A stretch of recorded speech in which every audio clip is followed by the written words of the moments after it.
नमस्कार, स्वागत है आप सभी का। मैं हूं प्रीति सिंह। संसद के मॉनसून सत्र का आज 12वां दिन है। हम हाजिर हैं दोनों सदनों में होने वाले कामकाज का पूरा ब्यौरा लेकर संसद में आज के साथ। आइए आगे बढ़ने से पहले एक नजर डालते हैं संसद में आज की सुर्खियों पर।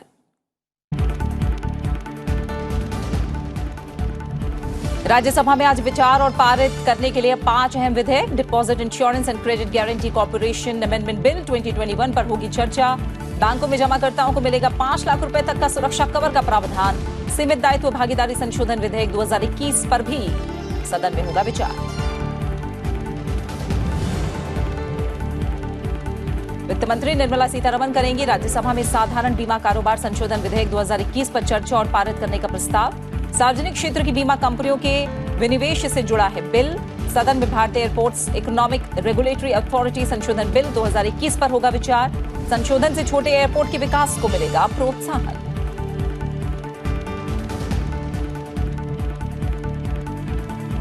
और लोकसभा में राष्ट्रीय राजधानी क्षेत्र और आसपास के इलाकों में वायु की गुणवत्ता प्रबंध के लिए आयोग विधेयक 2021 पर होगी चर्चा। एनसीआर और उससे सटे इलाकों में वायु गुणवत्ता से संबंधित समस्याओं के बेहतर तालमेल और समाधान के लिए आयोग के गठन का प्रावधान। नारियल विकास बोर्ड संशोधन विधेयक 2021 पर भी लोकसभा में होगा विचार।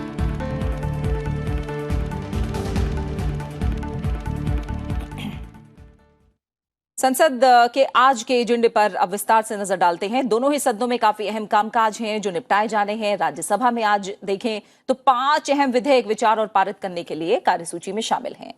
वित्त मंत्री निर्मला सीतारमण सीमित दायित्व भागीदारी संशोधन विधेयक 2021, निक्षेप बीमा और प्रत्यय गारंटी निगम संशोधन विधेयक 2021 और साधारण बीमा कारोबार राष्ट्रीयकरण संशोधन विधेयक 2021 पर चर्चा और पारित करने का प्रस्ताव करेंगी। इसके साथ ही जनजातीय मामलों के मंत्री अर्जुन मुंडा संविधान अनुसूचित जनजाति आदेश संशोधन विधेयक 2021 पर चर्चा और पारित करने का प्रस्ताव करेंगे।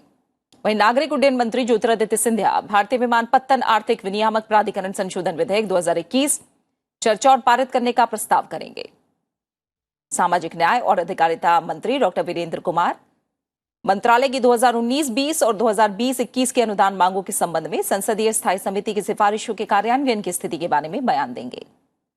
आवास और शहरी मामलों के मंत्री हरदीप सिंह पुरी मंत्रालय की 2019-20 के अनुदान मांगों के संबंध में स्थायी समिति के तीसरे प्रतिवेदन में की गई सिफारिशों के कार्यान्वयन की स्थिति के बारे में बयान देंगे।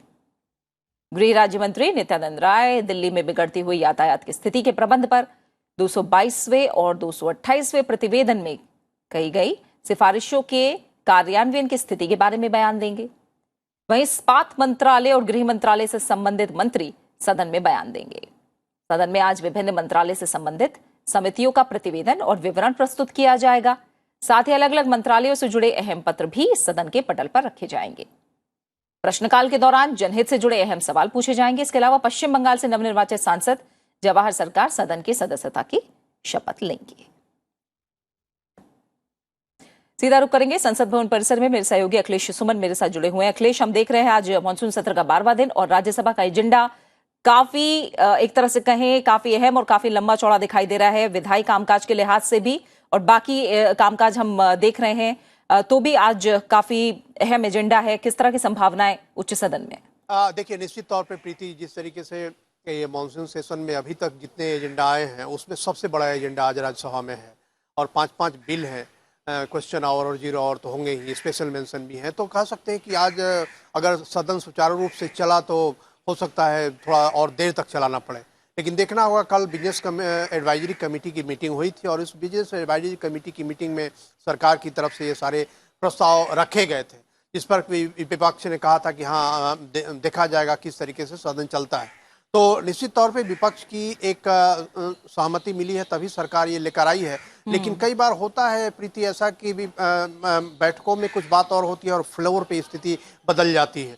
तो अगर उसे आप मिलाकर देखें, अगर जीरो आवर से तो जीरो आवर में 20 जीरो आवर आज रखे गए हैं जो जिसकी सूचना दी है सदस्यों ने। अगर मैं बताऊं तो एक दो बता सकता हूं कि प्रियंका चतुर्वेदी जो शिवसेना की सांसद है, उन्होंने कहा है कि पॉवर्टी का जो डिफिनीशन है उसमें बदलाव किया जाए।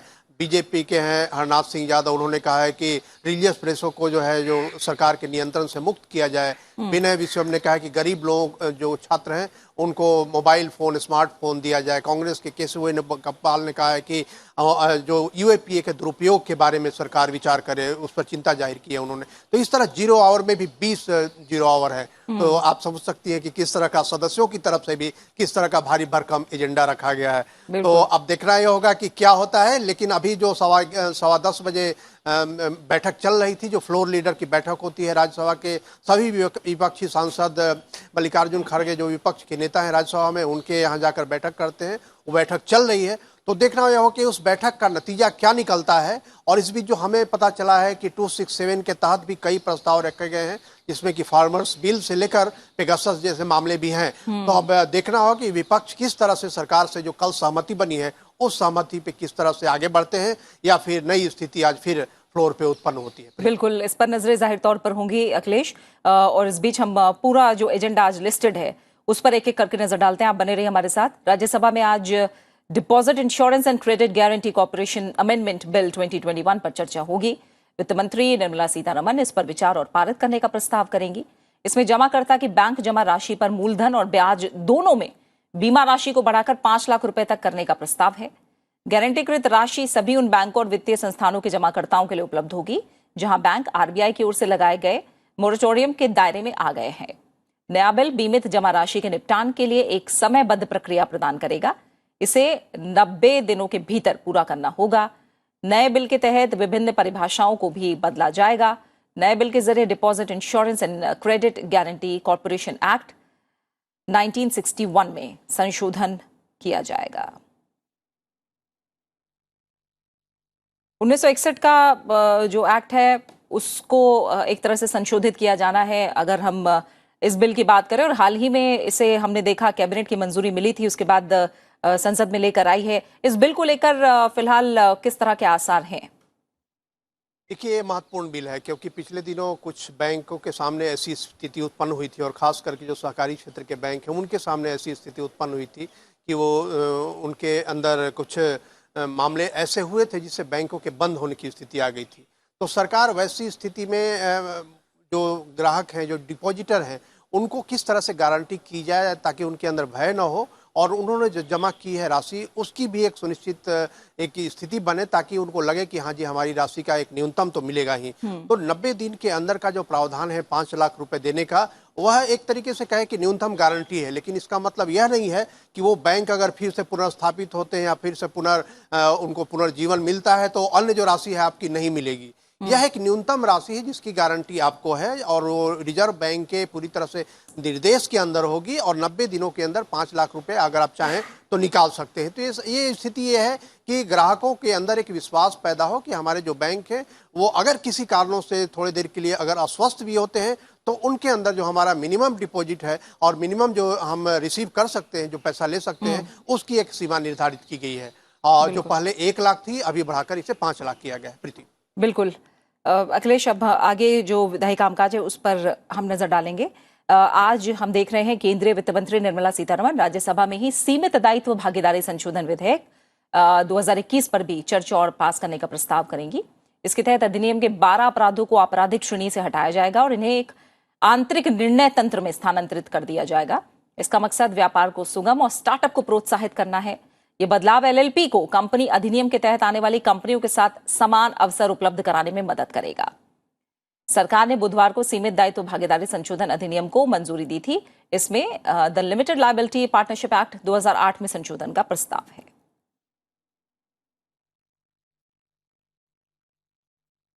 वहीं राज्यसभा में आज साधारण बीमा कारोबार संशोधन विधेयक 2021 पर भी चर्चा होगी। वित्त मंत्री निर्मला सीतारमण विचार और पारित किए जाने का प्रस्ताव करेंगी। इसमें सार्वजनिक क्षेत्र की बीमा कंपनियों के विनिवेश का प्रावधान है। बिल के पारित होने से सार्वजनिक क्षेत्र की बीमा कंपनियों में अधिक निजी भागीदारी को सुगम बनाने का मार्ग खुलेगा। साथ ही सरकारी बीमा कंपनियों के तेजी से विकास के लिए निजी क्षेत्र से इन्हें धन और तकनीक की मदद मिलेगी। विधेयक पारित होने पर साधारण बीमा कारोबार राष्ट्रीयकरण अधिनियम 1972 में संशोधन किया जाएगा।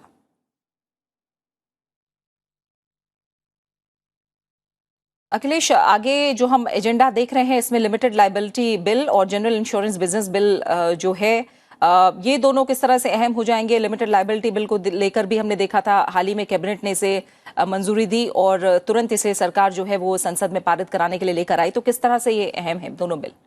देखिए, दोनों बिल काफ़ी अहम है और अगर इन दोनों को मिलाकर आप देखें तो आर्थिक सुधारों की जो दिशा पे देश चला है और उन आर्थिक सुधारों की दिशा में ये दोनों बिल लाए गए हैं।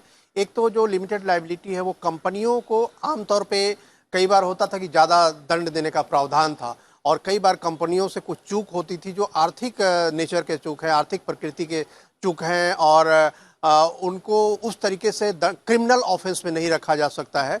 वैसे को उसको थोड़ा आसान किया गया है ताकि जो आर्थिक जो गड़बड़ियां अगर पाई गई कंपनियों में तो उन आर्थिक गड़बड़ियों को एक आर्थिक तरीके से निपटाया जाए। तो कंपनियों को एक लेवल प्लेइंग फील्ड दिया गया है ताकि वो काम करें और कोई चूक होती है तो उसको सिविल कोर्ट के माध्यम से, सिविल सूट के तरीके से उसे निपटारा किया जा सके। तो यह एक कह सकते हैं कि जो जिस तरीके से अभी हमारा स्टार्टअप, एक बड़ी संख्या में स्टार्टअप शुरू हो रहा है और जिस तरीके से छोटी छोटी कंपनियां, स्मॉल इंटरप्राइजेज आगे बढ़ने को तैयार हो रही हैं, तो वैसे में उनका योगदान होगा। वो एम्प्लॉयमेंट भी देंगे, वो पूरे मैन्युफैक्चरिंग में भी सहयोग करेंगे, लेकिन उनको भी एक तरीके से भय मुक्त करने की ज़रूरत है ताकि अगर कुछ कहीं वो गड़बड़ियों में उनसे हो जाए, कोई चूक हो जाए तो उन चूक में उनको उस तरह का दंड ना दिया जाए। तो इसीलिए लिमिटेड लायबिलिटी ये बिल लाया गया है और जो कह सकते हैं कि इससे जो छोटी कंपनियों को और स्टार्टअप को काफ़ी उसे प्रेरणा मिलेगी। और दूसरा जो एक जनरल इंश्योरेंस का है, तो 4 जो जनरल इंश्योरेंस कंपनी है 1972 का ये बिल था जिसमें कि था कि उसमें निजी क्षेत्र भागीदारी नहीं कर सकते, मेजॉरिटी शेयर उनका नहीं हो सकता, 51% कम से कम न्यूनतम शेयर सरकार का रहेगा। और बीच के दिनों में आपने देखा कि पहले अगर 70 के दशक में देखें तो उस समय हमारे यहाँ बीमा के बारे में काफ़ी जागरूकता नहीं थी, बहुत कम लोग बीमा क्षेत्र में आते थे और बीमा भी कम लोग कराते थे, खास करके जनरल इंश्योरेंस में तो बहुत कम थी स्थिति। लेकिन अब चूंकि रुचि लोगों की बढ़ रही है और एक कह सकते हैं कि एक एम्प्लॉयमेंट देने की, प्रॉफिट मेकिंग की और ज़्यादा से ज़्यादा लोगों को बीमा सुरक्षा देने की स्थिति है, तो और सरकार जो विनिवेश की नीति है, तो इन तीनों के तहत बीमा क्षेत्र में कहा गया है कि जो 51% जो सरकार की न्यूनतम जो शेयर होगा वो शेयर को कम किया जा सकता है। चाहे तो निजी कंपनियां 70% से ज़्यादा भी रख सकती है। तो निश्चित तौर पे अगर कहें कि आर्थिक सुधारों की दिशा में, चाहे वो निजी क्षेत्र हो या विदेशी घरेलू निजी क्षेत्र हो या विदेशी क्षेत्र हो, वे सारे इंटरेस्ट ले सकते हैं और वे सारे आकर अपना निवेश कर सकते हैं। तो इसे माना यह जा रहा है कि ग्राहकों को भी फायदा होगा और जो एक एम्प्लॉयमेंट के लिए जो एक बड़ा एक फील्ड तैयार होगा इसके माध्यम से। बिल्कुल अखिलेश, फिलहाल आप बने रहिए, अगला जो बिल है उसको लेकर भी आपसे हम ज्यादा जानकारी लेंगे। आज हम देख रहे हैं कि राज्यसभा में भारतीय विमानपत्तन आर्थिक विनियामक प्राधिकरण संशोधन विधेयक 2021 पर भी चर्चा की जाएगी। नागरिक उड्डयन मंत्री ज्योतिरादित्य सिंधिया बिल पर विचार और पारित किए जाने का प्रस्ताव करेंगे। बिल में महाविमानपत्तन की परिभाषा को संशोधित करने का प्रस्ताव किया गया है, जिससे एयरपोर्ट समूह के लिए टैरिफ निर्धारण के विस्तार में मदद मिलेगी। ये छोटे एयरपोर्ट के विकास को भी बढ़ावा देगा। इसके माध्यम से भारतीय विमानपत्तन आर्थिक विनियामक प्राधिकरण अधिनियम 2008 में संशोधन करने का प्रस्ताव किया गया है। लोकसभा में यह विधेयक बजट सत्र के दौरान 24 मार्च को पेश किया गया था। अखिलेश, हम भारतीय विमानपत्तन आर्थिक विनियामक प्राधिकरण संशोधन विधेयक की बात करें तो इस पर आज उच्च सदन में चर्चा होनी है और लोकसभा में ये जो विधेयक है वो बजट सत्र के दौरान ही पेश किया गया था। फिलहाल ये इस बिल के प्रावधान किस तरह से लाभ पहुंचाएंगे? देखिए, इस बिल की प्रासंगिकता ये है कि जैसे बहुत सारे हमारे छोटे एयरपोर्ट हैं और उन छोटे एयरपोर्ट पे उस तरह से सरकार मदद नहीं पहुंचा सकती है, क्योंकि छोटे एयरपोर्ट में जो है कि उस तरह से लाभ की स्थिति अगर सरकार की नहीं बनती है और निजी क्षेत्र, कई सारे निजी क्षेत्र के लोग नए एयरपोर्ट में शामिल होने को इच्छुक हैं और उसमें खास प्रावधान ये किया गया है कि किसी एक ही कंपनी को एक लाभ प्रदान करने वाली, लाभ वाले एयरपोर्ट और जो एक अभी लाभ नहीं देने वाले एयरपोर्ट, दोनों का एक क्लस्टर बना के दे सकती है। तो इस तरह से किसी भी कंपनी को इसमें ज़्यादा परेशानी नहीं होगी छोटे एयरपोर्टों को लेने में। और इस तरह से अगर एयरपोर्टों का हमारा विस्तार होता है तो वैसे में जो उड़ान योजना सरकार ने लाई थी पिछले दिनों, तो उड़ान योजना के तहत ज़्यादा से ज़्यादा लोग हवाई जहाज़ से यात्रा कर सके ताकि उनका समय भी बच सके और जहां उनको जाना है वो ज़्यादा आसानी से पहुंच सके और जो पूरा हमारा जो एयर ट्रैफिक जो सिस्टम है उसमें भी एक्सपेंशन हो सके। तो इस लिहाज से ये बिल लाया गया है और इसमें जो मेजर एयरपोर्ट है, मेजर एयरपोर्ट का भी डेफिनेशन जो पहले था कि 15 लाख यात्री अगर जाएंगे तब मेजर एयरपोर्ट, अब उसको बढ़ाकर 35 लाख यात्री अगर जाएंगे तब उनको मेजर एयरपोर्ट कहा जाएगा। इसका मतलब ये है कि जिस तरह से आप एमएसएमई को की सीमा बढ़ा देते हैं, उसी तरह से एयरपोर्ट के मामले में भी आप स्मॉल एयरपोर्ट का जो है उसका लेवल दायरा बढ़ा देते हैं। बड़ी संख्या में स्मॉल एयरपोर्ट आपके सामने रहेंगे, जिनमें की डिसइन्वेस्टमेंट, जिनमें की निजी क्षेत्र के भागीदारी, इन सारी तरह की अवसर बन सकते हैं। तो इस तरह से सरकार ने एयरपोर्ट, छोटे एयरपोर्ट, दूर दराज के इलाके में एयरपोर्ट के विकास के लिए एक बिल लाया गया है। इस तरीके की व्यवस्था। बिल्कुल अखिलेश, फिलहाल आपका बहुत बहुत शुक्रिया संसद भवन परिसर से हमारे साथ जुड़ने के लिए और राज्यसभा के एजेंडे में विस्तार से जानकारी हम तक पहुंचाने के लिए। वहीं आज राज्यसभा में संविधान अनुसूचित जनजातियां आदेश संशोधन विधेयक 2021 पर विचार किया जाएगा। जनजातीय मामलों के मंत्री अर्जुन मुंडा इस पर विचार और पारित करने का प्रस्ताव करेंगे। इसमें अरुणाचल प्रदेश की जनजातियों की सूची को संशोधन करने का प्रस्ताव है। विधेयक संविधान अनुसूचित जनजातियां आदेश 1950 में संशोधन का प्रस्ताव करता है।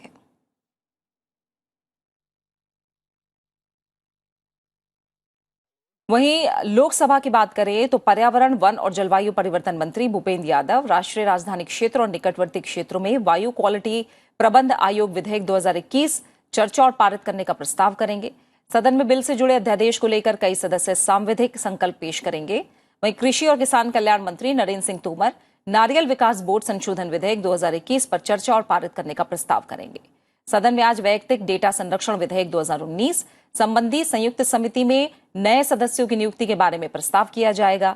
कार्मिक, लोक शिकायत और पेंशन मंत्री डॉक्टर जितेंद्र सिंह मंत्रालय की 2021-22 के अनुदान मांगों के संबंध में स्थायी समिति के 106वें प्रतिवेदन में की गई सिफारिशों के कार्यान्वयन के बारे में बयान देंगे। रेल राज्य मंत्री दानवे राव साहब दादाराव मंत्रालय की 2021-22 के अनुदान मांगों के बारे में स्थायी समिति के 7वें प्रतिवेदन में की गई सिफारिशों के कार्यान्वयन की स्थिति के बारे में बयान देंगे। रक्षा राज्य मंत्री अजय भट्ट मंत्रालय से संबंधित स्थायी समिति की सिफारिशों के कार्यान्वयन की स्थिति के बारे में बयान देंगे। सदन में आज विभिन्न मंत्रालय से संबंधित समितियों का प्रतिवेदन और विवरण प्रस्तुत किया जाएगा। साथ ही अलग अलग मंत्रालय से जुड़े अहम पत्र भी सभा पटल पर रखे जाएंगे। वहीं प्रश्नकाल के दौरान जनहित से जुड़े अहम सवाल पूछे जाएंगे। सदन में आज कई दिवंगत पूर्व सदस्यों को श्रद्धांजलि भी दी जाएगी। सीधा इस समय हम रुक करेंगे। मेरे सहयोगी रविंद्र सिंह शोरान हमारे साथ जुड़ चुके हैं संसद भवन परिसर से। रविंद्र, लोकसभा के एजेंडे को अगर हम आज देखें तो किस तरह की संभावनाएं और किस तरह से अहम रहेगा? मॉनसून सत्र का 12वां दिन है आज। जी बिल्कुल, नमस्कार प्रीति। और जिस तरह से हम लोग पहले दिन से देख रहे हैं कि संसद के इस मॉनसून सत्र की जब से शुरुआत हुई है तब से लगातार गतिरोध जो है वो जारी है और सरकार लगातार कोशिश कर रही है कि किसी तरीके से गतिरोध खत्म किया जाए। प्रधानमंत्री से लेके जो पार्लियामेंट्री अफेयर्स मिनिस्टर हैं, सब लोग अपनी तरफ से कोशिश कर रहे हैं, लेकिन अभी तक यही देखा गया है कि चर्चा, जो सार्थक चर्चा सरकार लगातार कराने की कोशिश कर रही है, लगातार अपील कर रही है, वो अभी तक नहीं हो पा रही है। हालांकि बिल्स जो है वो गतिरोध के बीच पारित किए जा रहे हैं लोकसभा में, लेकिन कोशिश सरकार की है कि किसी तरीके से गतिरोध खत्म हो, चर्चा के टेबल पे तमाम जो पॉलिटिकल पार्टीज हैं उनके जनप्रतिनिधि यहाँ पर आएँ और उस पर बातचीत की जाए, जिससे कि जो जनहित के मुद्दे हैं, सरकार की जो योजनाएं हैं, वो जनता के सामने आ सकें। आज भी जिस तरह से आपने देखा कि एजेंडा की बात की तो काफ़ी महत्वपूर्ण एजेंडा आज भी लगा हुआ है। खासतौर पर प्रश्नकाल में जिस तरह से ministry of external affairs, railway, telecommunication जैसे महत्वपूर्ण महकमों के आज जो है सवाल है वो लगे हुए हैं। तो अगर सुचारू ढंग से सदन चलता है तो इनके सवालों के तमाम जवाब जो है वो मंत्री दे पाएंगे और अपने अपने क्षेत्र से जुड़े अहम मुद्दे इन सवालों के माध्यम से जो सांसद हैं वो पूछ पाएंगे। बिल्कुल, अभी 11 बजे पता लगेगा कि किस तरह से सदन की कार्रवाई आज आगे बढ़ती है। बिल्कुल बिल्कुल रविंद्र, आप हमारे साथ बने रहिए। हम एजेंडे पर नजर डालेंगे, जो आज लिस्टेड एजेंडा है उसके बारे में बात करेंगे। लोकसभा में राष्ट्रीय राजधानी क्षेत्र और आसपास के इलाकों में वायु की गुणवत्ता प्रबंधन के लिए आयोग विधेयक 2021 पर विचार होगा। पर्यावरण, वन और जलवायु मंत्री भूपेंद्र यादव विचार और पारित करने का प्रस्ताव करेंगे। इससे राष्ट्रीय राजधानी क्षेत्र और आसपास के इलाकों में वायु गुणवत्ता से संबंधित समस्याओं के बेहतर समन्वय, अनुसंधान और समाधान करने के लिए आयोग के गठन का प्रस्ताव है। विधेयक में सिलेक्शन कमेटी, आयोग के कामकाज, आयोग की शक्तियों के बारे में प्रावधान है। आयोग के आदेशों का उल्लंघन करने पर कैद या जुर्माना या दोनों भुगतने पड़ सकते हैं। आयोग के सभी आदेशों के खिलाफ अपील की सुनवाई नेशनल ग्रीन ट्रिब्यूनल द्वारा की जाएगी। राष्ट्रीय राजधानी क्षेत्र और निकटवर्ती इलाकों में वायु गुणवत्ता प्रबंधन के लिए आयोग अध्यादेश 2021 को 13 अप्रैल 2021 को जारी किया गया था। रविंद्र, अगर हम राष्ट्रीय राजधानी क्षेत्र और आसपास के इलाकों में वायु की गुणवत्ता के प्रबंध के लिए जो आयोग विधेयक है उसकी बात करें तो जाहिर तौर पर इसे अब जल्द से जल्द पास कराने पर सरकार का जोर होगा, क्योंकि इसको अध्यादेश की जगह भी लेनी है और अपने आप में ये बिल काफी अहम भी है। जी बिल्कुल प्रीति, देखिए ये बिल इतना महत्वपूर्ण है कि जो व्यक्ति दिल्ली में रहता है, दिल्ली एनसीआर के इलाके में आता जाता है, उसके जीवन पर सीधा असर डालने वाला ये बिल है।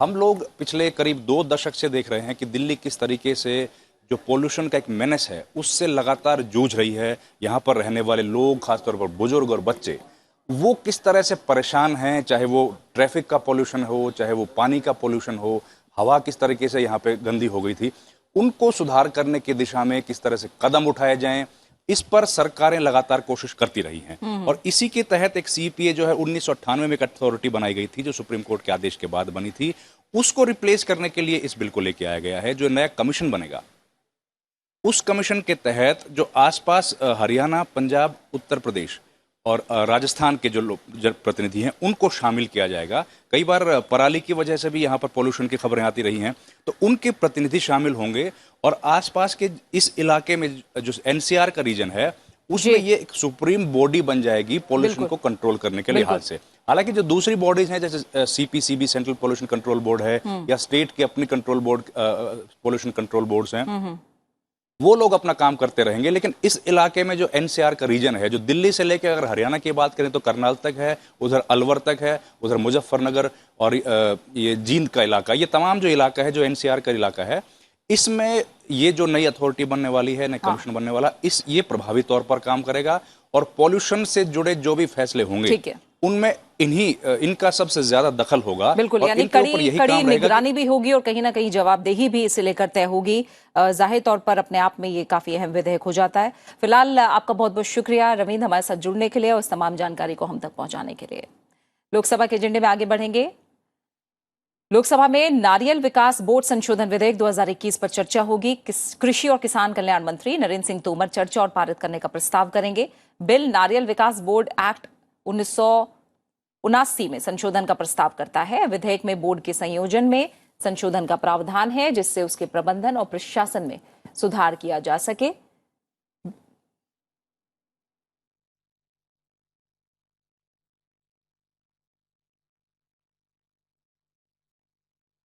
और अब बात प्रश्नकाल की। राज्यसभा में आज प्रश्नकाल के दौरान नागर विमानन, सहकारिता, गृह, आवासन और शहरी कार्य, श्रम और रोजगार, पेट्रोलियम और प्राकृतिक गैस, सामाजिक न्याय और अधिकारिता, इस्पात मंत्रालय से जुड़े अहम सवाल पूछे जाएंगे। एक नजर कुछ सवालों पर। राज्यसभा में प्रश्नकाल की शुरुआत सामाजिक न्याय और अधिकारिता मंत्रालय से जुड़े सवाल से होगी। सांसद श्वेत मलिक पंजाब में अनुसूचित जातियों के छात्रों को दी जाने वाली छात्रवृत्तियों को लेकर सवाल पूछेंगे। सांसद बिनोय विश्वम हाथ से मैला उठाने के संबंध में राष्ट्रीय मानवाधिकार आयोग की सिफारिशों को लेकर प्रश्न करेंगे। सांसद वाइको पेट्रोलियम और प्राकृतिक गैस मंत्रालय से कावेरी डेल्टा में हाइड्रोकार्बन के लिए ड्रिलिंग के कार्य के बारे में प्रश्न करेंगे। सांसद जीवीएल नरसिम्हा राव आवासन और शहरी कार्य मंत्रालय से APTIDCO द्वारा प्रधानमंत्री आवास योजना शहरी के अंतर्गत आवासों के आवंटन को लेकर सवाल करेंगे। सांसद Anil Desai Hindustan steel workers construction limited और national thermal power corporation limited के बीच मध्यस्थता को लेकर प्रश्न करेंगे। सांसद रिपुन बोरा शहरी क्षेत्रों में अत्यधिक भीड़भाड़ होने को लेकर सवाल पूछेंगे। सांसद डॉक्टर विनय पी सहस्त्रबुद्धे गैर सरकारी संगठनों और सामाजिक संगठनों के लिए आवंटित कार्यालय स्थल के बारे में प्रश्न करेंगे। सांसद ए विजय कुमार दिल्ली में सरकारी आवास को लेकर सवाल पूछेंगे। सांसद प्रकाश बांडा नागर विमानन मंत्रालय से देश में विमान सेवाओं के सुधार को लेकर प्रश्न पूछेंगे। सांसद सुशील कुमार गुप्ता भारत को एक वैश्विक उड़ान प्रशिक्षण केंद्र बनाने की योजना के बारे में प्रश्न करेंगे। वहीं लोकसभा में आज प्रश्नकाल के दौरान प्रधानमंत्री कार्यालय, परमाणु ऊर्जा, कोयला, वाणिज्य और उद्योग, संचार, रक्षा, उत्तर पूर्वी क्षेत्र विकास, इलेक्ट्रॉनिकी और सूचना प्रौद्योगिकी, विदेश, विधि और न्याय, खान, संसदीय कार्य, कार्मिक, लोक शिकायत और पेंशन, योजना, रेल, अंतरिक्ष, सांख्यिकी और कार्यक्रम कार्यान्वयन मंत्रालय से जुड़े सवाल पूछे जाएंगे। लोकसभा में प्रश्नकाल की शुरुआत रेल मंत्रालय से जुड़े सवाल से होगी। सांसद धनवीर सिंह रुकी पड़ी रेल परियोजनाओं के बारे में सवाल पूछेंगे। सांसद दुलाल चंद्र गोस्वामी रेल पुलों के रखरखाव को लेकर प्रश्न करेंगे। सांसद कोडिकुंडिल सुरेश केरल में रेलवे स्टेशनों के आधुनिकीकरण को लेकर सवाल पूछेंगे। सांसद सुनीता दुग्गल हरियाणा में नई बड़ी रेल लाइनों को लेकर प्रश्न करेंगे।